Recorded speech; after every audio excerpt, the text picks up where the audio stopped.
各位我梁思齊，8號東南烈風或暴風信號正係生效，天文台夜晚7點40分會改發3號強風信號，而黃色暴雨警告信號亦都正係生效。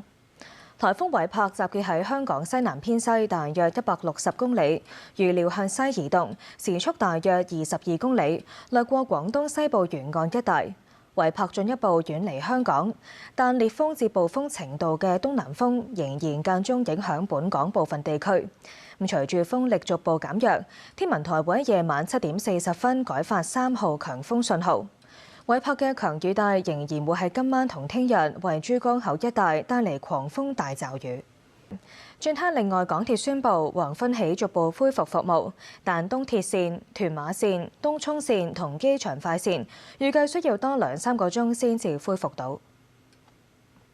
天文台未改發8號之前呢，其實我哋就已經準備晒我哋嘅工程車啦，同埋我哋啲同事啦、啲維修嘅團隊咧，就全部準備晒。佢一掛8號咧，我哋就即刻出車，就即刻出去咧，就希望盡快咧可以移除一啲即係暴風帶嚟嘅各種障礙物。咁當然咧，即係都估計到係會有啲地方一定有樹啊嗰啲咁樣。咁我哋而家都出邊喺度，啲同事喺度做緊一個盡力咁樣咧，係希望快啲清理咗嗰啲即係受呢個颱風帶嚟嘅一啲障礙物嘅乘客咧。如果你嘅旅程係涉及一啲嘅露天船咧，係必須要喺你出門嘅時候留意我哋最新嘅車務資訊